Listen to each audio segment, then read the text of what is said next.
Guys, sa may Dizon update, binigay na nga ni Kuya yung picture frame, na picture ni Raisa at Bimby. Inabot niya sa personal kay Raisa and Team Maybe.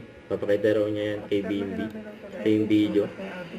Tapos sumunod si Team Raisa guys, ayan si Mami. Tapos syempre si Raisa. Tignan niyo reaction niya guys. Tatawa ka talaga. Mapapansin talaga sa kanya yung ang gaan ng pakiramdam mo sa kanya. Kasi feeling mo napakabait na bata. Napaka-humble guys pa. Kita naman sa aura guys, the way siya makapag-usap sa akin. Parang tropa-tropa lang, ganun. Napapicture na ako dyan syempre. Tapos guys, sabi niya dito, pipicturean niya daw para daw maipakita kay Bimby. Ayun guys, picture muna ulit kami bago na sila tuluyang umalis.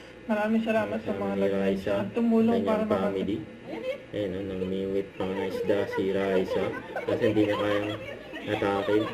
Tinulungan na si Raisa. Ang galing ng huli ni Raisa. Ang bigat eh. Ayan, parrot.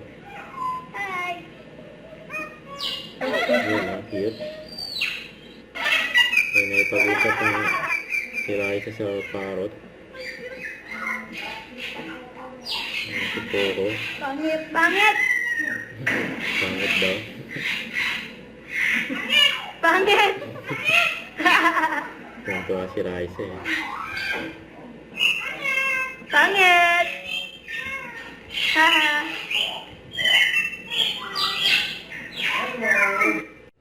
Don't forget, subscribe, click the notification bell for my update. This is Richard, the Action Vlog. Stay tuned for more videos. See ya.